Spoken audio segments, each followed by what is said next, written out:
They trained her to kill. But she chose poetry over violence, and silence over betrayal. Her name was Noor. Born a princess, died a ghost. And this is the story they never wanted you to feel. Imagine a life bathed in music. Noor Inayat Khan, daughter of a Sufi mystic, a lineage tracing back to Indian royalty.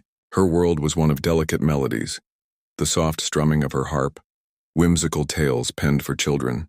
Nonviolence wasn't just a philosophy, it was the very air she breathed. But then the iron fist of Nazi occupation crushed France. A line was crossed, a boundary even her noble ancestors might have hesitated to breach. Noor the pacifist volunteered for war, not with bullets and bombs but with a signal.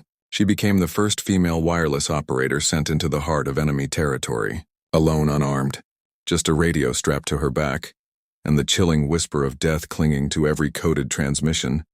They underestimated her, dismissed her as too gentle, lost in her artistic dreams, utterly unsuited for the brutal world of espionage. They were wrong.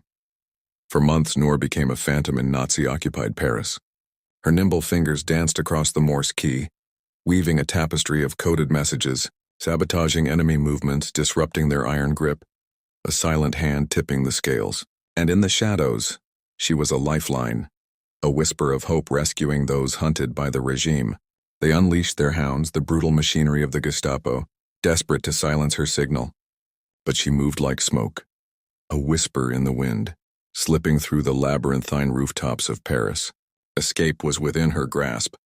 Her handlers pleaded with her to return, to save herself. But Noor stood firm. "I won't leave," she declared, her voice a quiet defiance. "My people need me." But the enemy couldn't catch a ghost. They needed a traitor. One night the signal went silent. Not in a burst of static, not in a desperate struggle, but through the ultimate betrayal. Someone she had trusted, someone within her circle, sold her name for the false promise of safety. The Gestapo descended like vultures, their black van a harbinger of despair, and for months that stretched into an eternity, they broke her. They stripped away her identity, her gentle spirit. They fractured her bones, starved her body, seeking to crush her will. But Noor, the Princess of Peace, became an unbreakable fortress of silence. She never uttered a single name, not one. October 1944, Dachau concentration camp. Noor was just 30 years old. They dragged her into the pre-dawn darkness, into the cold, unforgiving woods, beaten until her body was a canvas of bruises, her spirit still unbroken. And then, a single brutal shot to the back of the head. Her final word was a whisper carried on the wind. Liberté. Noor Inayat Khan, a princess who chose courage over comfort, silence over betrayal, and ultimately gave her life for a country that never fully acknowledged her sacrifice. Her story deserves to be remembered,